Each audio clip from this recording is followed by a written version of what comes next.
أعوذ بالله من الشيطان الرجيم بسم الله الرحمن الرحيم.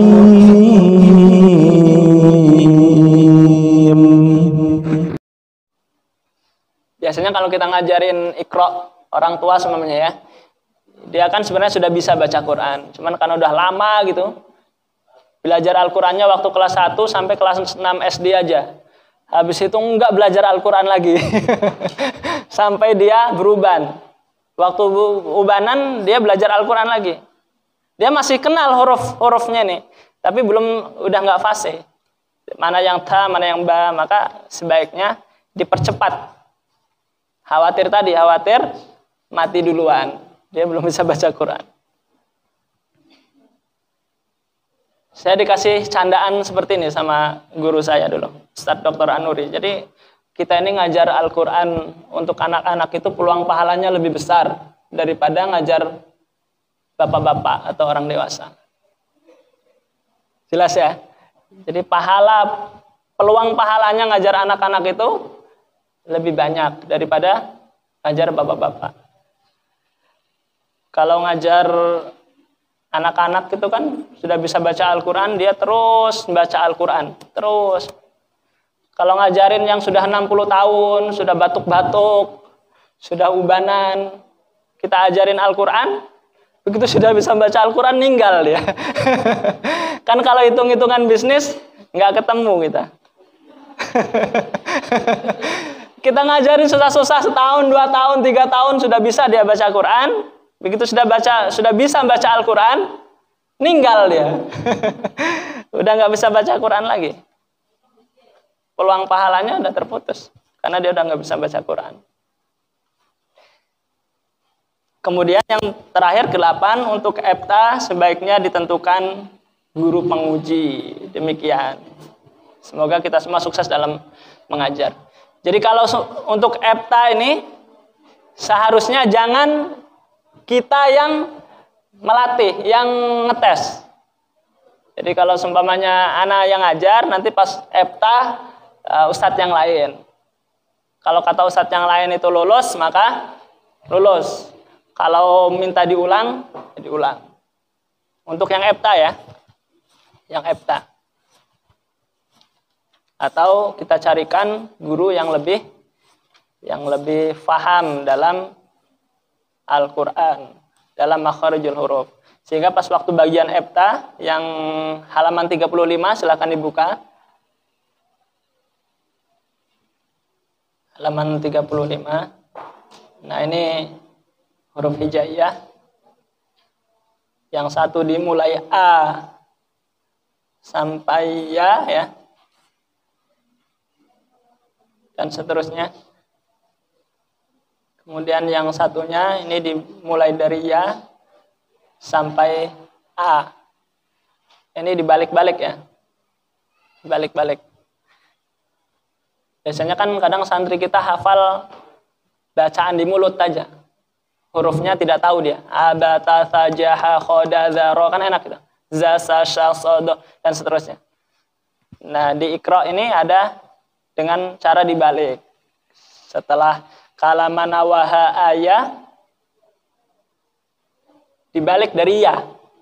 Ya, ahawana, malaka, kofa, go'a, zoto. Hafal. Kalau dibalik. Kalau dari abata kan kita hafal ya. Abata, sajaha, khodaza, roza, sasha, sodo, todo, ago, fako, kala, ma, nawaha, ayah. Sekarang dari ya coba.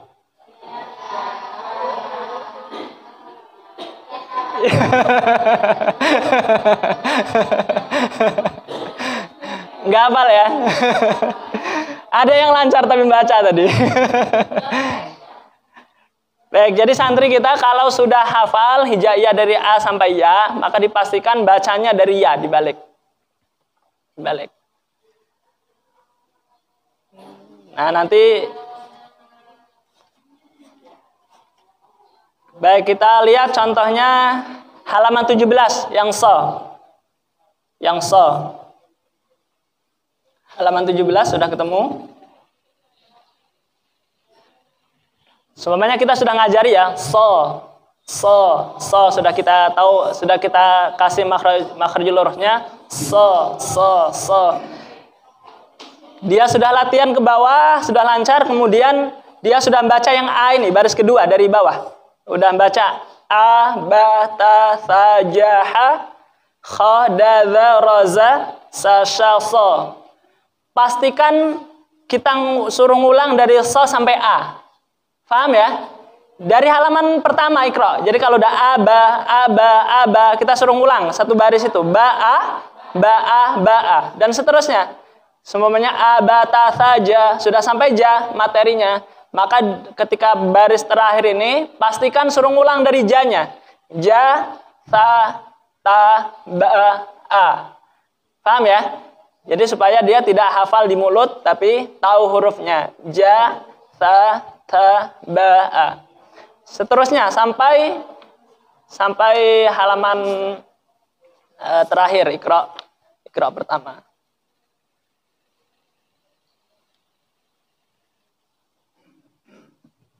Baik, istirahat sampai sini. Iqra pertama silakan. Kalau ada yang ditanyakan, kita diskusi.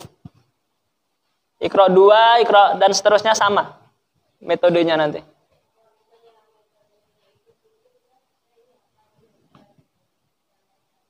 Gimana? Oh ya, diacak ya? Boleh. Jadi kita tunjuk sebelum dilanjut ke halaman berikutnya, kita tunjuk ini apa. Boleh. Itu juga metode bagus. Terutama yang sudah tahu huruf tadi ya, yang nggak harus dari baris pertama sampai baris akhir. Jadi kalau supaya ini kita tunjuk.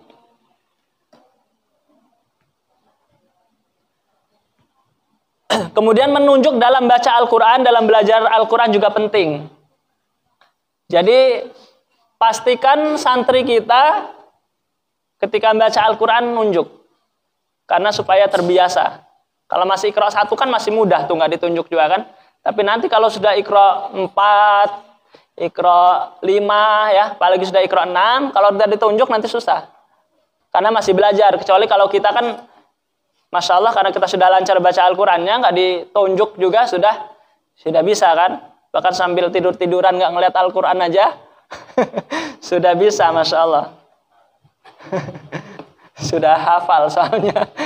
Jadi nggak ditunjuk juga nggak. Tapi kalau santri kita yang baru baca Al-Quran dipastikan ditunjuk pakai lidi atau ada petunjuk, atau yang lebih ini ya pakai jari telunjuk kita nggak apa-apa, supaya jari telunjuknya buat saksi bahwasanya dulu digunakan untuk menunjuk ayat suci Al-Quran, untuk membaca Al-Quran.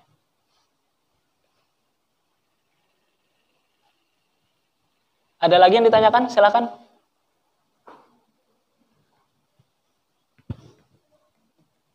Saya izin minum dulu. Bismillah.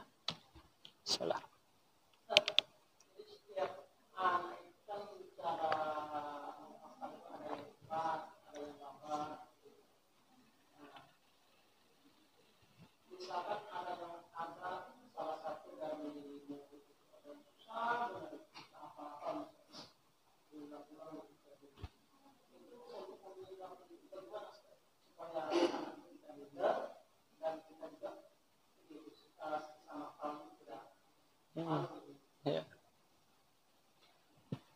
Baik, kalau ada anak-anak seumpamanya dia memang mohon maaf hafalannya kurang ya, dia susah nyantol lah bahasa kita. Kalau mau bahasanya bebel kan kasihan. Yang pertama, kita seorang guru jangan sampai mengucapkan kata-kata buruk untuk murid kita. Bebel, dasar ini gitu, disensor gitu, jangan. Jangan sampai kita mengatakan sesuatu yang buruk untuk anak murid kita, apalagi untuk anak kandung kita ya, karena itu merupakan doa. Jadi memang ketika kita belajar ngajar Al-Quran ini dituntut untuk bersabar. Kemudian yang kedua, anak itu memang harus ada kelas khususnya. Dia ngajinya harus, ya kan dari 10 orang kan paling hanya 1 gitu kan, ada 2 orang lah yang seperti itu. Kita buatkan kelas khusus di awal pelajaran atau di akhir pelajaran. Gitu. Iya, dibedakan, tapi yang ngajar tetap kita. Jadi mereka nanti maju satu-satu, mereka kalau ada ruangan khusus ya ruangan khusus supaya dia lebih semangat. Jadi jangan disamakan. Khawatirnya tadi diejek sama teman-temannya, kemudian ya kalau bahasa kitanya dibully lah ya, dibully, jangan sampai. Atau dia ngaji di pojok sana, yang lain suruh di pojok ini gitu, yang jauh, jangan sampai berdekatan. Dan memang kalau kita ngaji itu jangan sampai yang lain ngerumuni, paham ya? Yang lain ngerumunin gitu. Itu nanti teman-temannya sok-sok ngajarin itu. Sok ngajarin, sok nyalahin. Jadi pastikan ya seperti ini. Yang lain di belakang satu maju. Kalau sudah mundur. Harus ada jarak. Kemudian yang ketiga, jangan lupa kita juga berdoa untuk murid-murid kita. Yang terakhir. Sudah ikhtiarnya maksimal, kita doakan. Allahumma faqihhu fid din, ya Allah, fahamkan dia dalam urusan agama. Seperti Rasulullah mendoakan sahabat Abdullah ibnu Umar, anaknya Umar ya, sahabat Abdullah ibnu Abbas, itu kan didoakan oleh Rasulullah Sallallahu Alaihi Wasallam. Sahabat Abu Hurairah yang ahli hadis itu kan didoakan oleh Nabi Sallallahu Alaihi Wasallam. Jadi kalau ada anak-anak yang kurang dalam belajar, hafalannya kurang, kita doakan di waktu sujud kita, di waktu tahajud kita. Itu tanda-tanda kita adalah murabi, ustadz yang baik. Jadi kita doakan. Kalau Rasulullah itu kan pernah mengelus kepalanya Abdullah ibnu Abbas ya, Abdullah ibnu Umar. Allahumma faqihhu fid din wa'allimhu ta'wila. Jadi Allah, mudah-mudahan Allah memahamkan dia urusan agama. Kemudian mudah-mudahan Allah fahamkan dia dalam ilmu tafsir. Sehingga Ibnu Abbas itu, Abdullah Ibnu Abbas, beliau menjadi ahli tafsir. Ada tafsir Ibnu Abbas, itu kan luar biasa. Kemudian ada sahabat Abu Hurairah, itu kan ahli hadis. Karena sering didoakan oleh Nabi Sallallahu Alaihi Wasallam. Itu Ustaz yang dapat tanah jawab. Wallahu a'lam bishawab.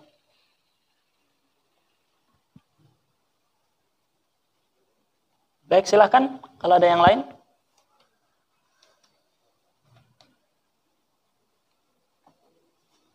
Siapa yang sudah menggunakan metode Iqra? Silakan tunjuk tangan. Ustazah, pakai Iqra ngajarnya. Pakai Iqra ya, Iqra semua ya. Insyaallah kita sudah paham lah. Ini hanya mengingatkan saja. Mungkin Ustazah juga lebih paham daripada yang menyampaikan.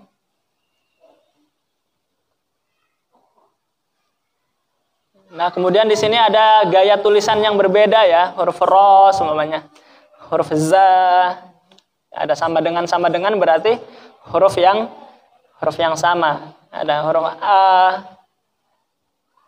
seperti halaman 32, itu kan huruf alif ya, huruf a nggak ada, kalau bahasa kita itu alif apa? Hamzah wasal ya. Alif nggak ada harokat hamzahnya. Kemudian ada alif, ada huruf hamzahnya, disebut dengan hamzah qat'i. Alif ada hamzahnya. Kemudian ada huruf hamzah. Makharijul hurufnya sama dari pangkal tenggorokan. Ada ro bawahnya ya, ada ro. Ada ro yang seperti ini, beda khatnya aja. Yang satu khat nashi, yang satu khat sulusi. Jadi ro sama dengan ro ya. Halaman 32 ya. Kemudian ma juga sama itu. Ada ma menggunakan khat solusi, kemudian ma menggunakan khat nashi. Cara bacanya sama ro. Berarti yang ada sama dengannya itu yang sebelumnya sama dengan sesudahnya. Kemudian setiap halaman biasanya setiap Iqra hampir ada rambu-rambunya. Salah satunya adalah di Iqra di halaman 34. Iqra 1 halaman 34. Di situ ada tulisan penting ya sebelum ebta ya. bedakan dengan jelas antara. Nah, ini harus dilatih terus ya. Bila perlu ini jangan cukup 1 kali pertemuan. Ya 2 kali atau 3 kali. Walaupun dia sudah lancar. Jadi antara a. Nah, ini kita kasih contoh dulu. Sampai terakhir ngasih contohnya. Seperti kelas tahsin di Utsmani ya.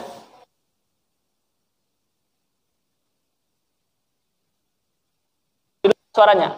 A. Baik. Fathah ya. Fathah itu secara bahasa fathah, membuka. Mulut kita dibuka. A. Baik. Makhrajnya dari mana? Huruf A. Dari mana makhrajnya? Dari pangkal tenggorokan. A. Ada 2 huruf yang dari pangkal tenggorokan. Ada A sama H. Jadi suaranya lepas dia. H, lepas. Tidak ada tekanan. Huruf A. Jadi dijelaskan ya. Kemudian huruf A. Dia dari tengah tenggorokan. Ada 2 huruf. Jadi dari rongga tenggorokan ini ada 3 tempat. Ada pangkal. Kemudian ada tengah. Ada ujung. Ya, insya Allah udah paham semua ya. Dari pangkal ada A sama H. Di tengah ada A sama H. Raha. Jadi A ini dari tengah tenggorokan. Kita baca yuk. A. Jadi ada tekanan ya di sini ya. A. Baik, kalau A lepas. A. Nah, ini harus dibedakan. Santri kita harus lebih mateng. Harus lebih mateng lagi. Kemudian tha sama sa. Tha, yang tadi yang saya sebutkan. Tha. Makhrajnya tha dari ujung lidah ketemu gigi atas seperti ini. Tha. Baik. Kemudian sa dari mana? Ujung lidah ketemu gigi seri. Jadi gigi seri atas, gigi bawah seperti ini. Sa. Baik, ini harus diulang-ulang. Gak ada papan tulis ya? Jauh papan tulisnya. Selanjutnya ada H. H dari mana H? H dari tengah tenggorokan. H. Bersih. H. Dari tengah. Kemudian H dari pangkal. Jadi antara H dengan H, kemudian A dengan A itu berdekatan. Sehingga mirip. H di pangkal. H di tengah. A di pangkal. A di tengah. Paham ya? Sehingga agak mirip. Tapi dia berbeda. Kemudian tha sama sya. Tha sama sya. Tha tadi ujung lidah ketemu ujung gigi atas. Tha. Nah, ini yang mendesis. Sifatnya disebut dengan at-tafasyi. At-tafasyi itu rongga udara menyebar di rongga mulut, disebut at-tafasyi. Ya, kita baca sya. Jadi tengah lidah ditempelkan di langit-langit. Bingung? Ya. Jadi tidak harus monyong mulut kita, coba sya tidak. Kalau dulu kan kita belajar sya itu seperti nggusa ayam. Tidak. Yang tepat biasa saja. Sya dan seterusnya. Sya ya. Ini penting ini makharijul huruf yang mirip-mirip ya. Kemudian ja juga tengah lidah ketemu langit-langit. Ja. Jangan dimedokkan. Ja. Jangan dimedokkan atau mendesisnya keras. Ja. Kurang tepat. Yang tepat harus halus. Ja. Yuk. Ja. Nempel ujung tengahnya nempel nggak ke langit-langit? Jaju.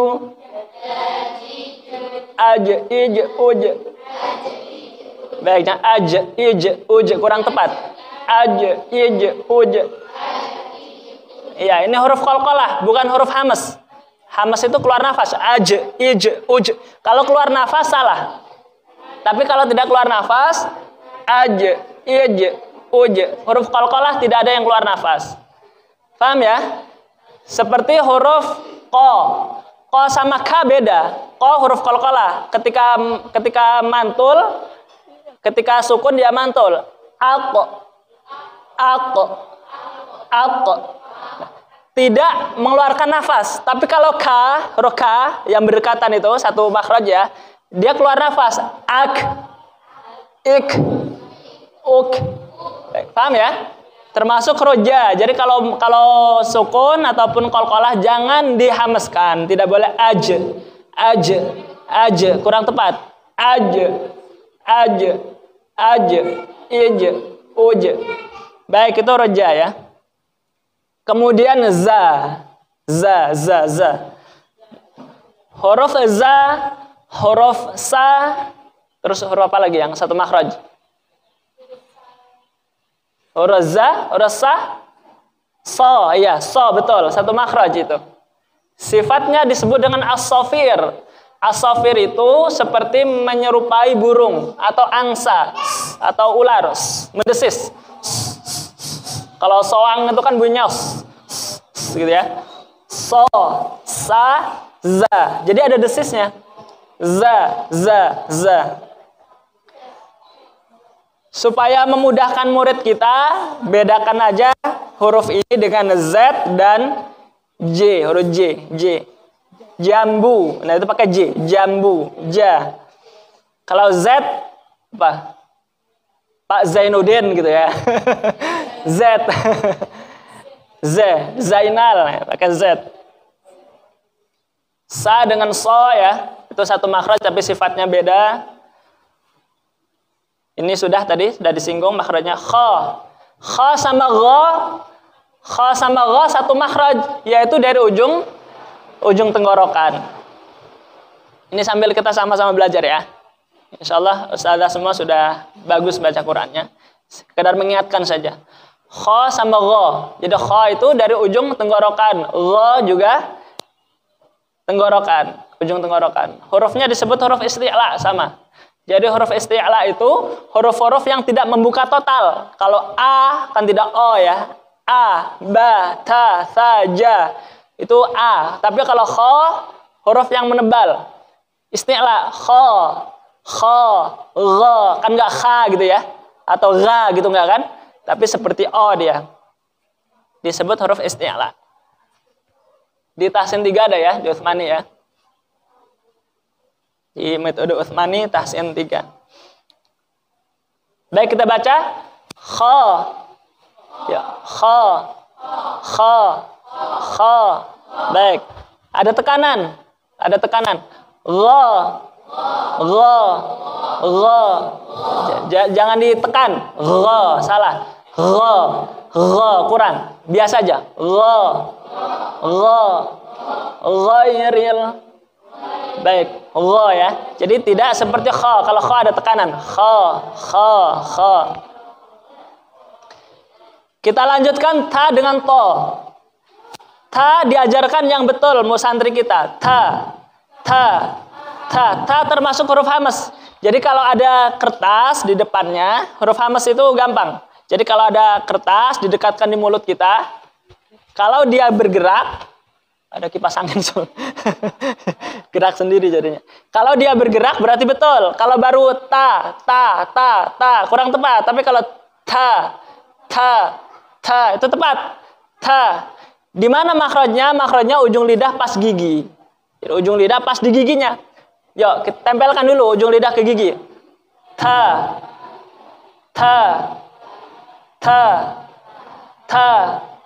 Akan mengeluarkan angin atau hamas. Ta. Selanjutnya to. Ini berdekatan. Kalau to di pangkal gigi atau di gusinya. Ya, ada ta, ada to. To tidak mengeluarkan angin. Tidak boleh to. Salah. To, paham ya? Tidak. Tapi ditekan. Po. Po. Po. Ujung lidah ketemu pangkal gigi atau di gusi lah. Gigi atas ya. Po. Po. Ta. Ta. Kemudian ada kha sama qa, sudah dijelaskan tadi kha dari pangkal lidah ya, kha ujung. Kemudian ada dha, dha satu makhraj, ujung lidah ketemu ujung gigi atas. Dha, dha. Ada gha sama qa sudah, dha sama dha sudah. Jadi insyaallah ini yang bisa Ana sampaikan untuk Iqra 1. Insyaallah yang lain sama. Yang lain hanya baca harokat sama huruf sambung aja ya. Cara metode ataupun cara mengajarnya sama kayak di Iqra 1. Jadi santri yang aktif, kita aktif di awal saja ketika ngasih contoh ataupun pokok bahasan atau pokok pelajaran. Sudah jam berapa? Masya Allah, udah jam 11. Ya, jatahnya emang sampai jam 11. Wallahu a'lam bishawab. Oh ya. Iya.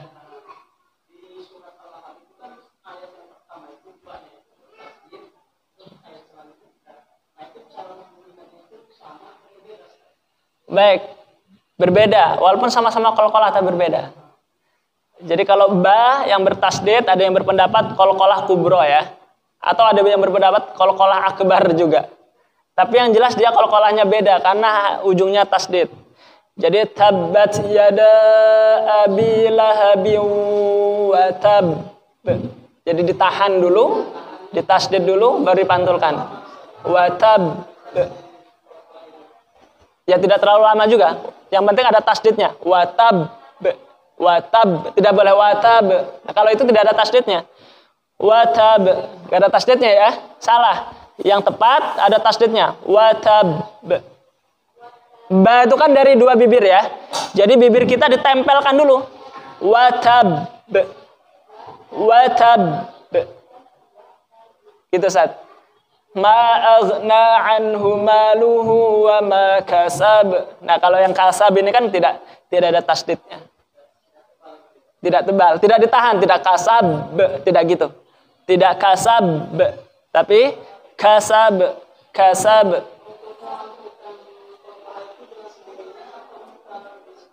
Dengan sendirinya, otomatis. Kasab. Jadi jangan dibuat-buat. Kasab, tidak ada. Kasab. Tabbat yada abi lahabin wa tab. Alhamdulillahi Rabbil Alamin.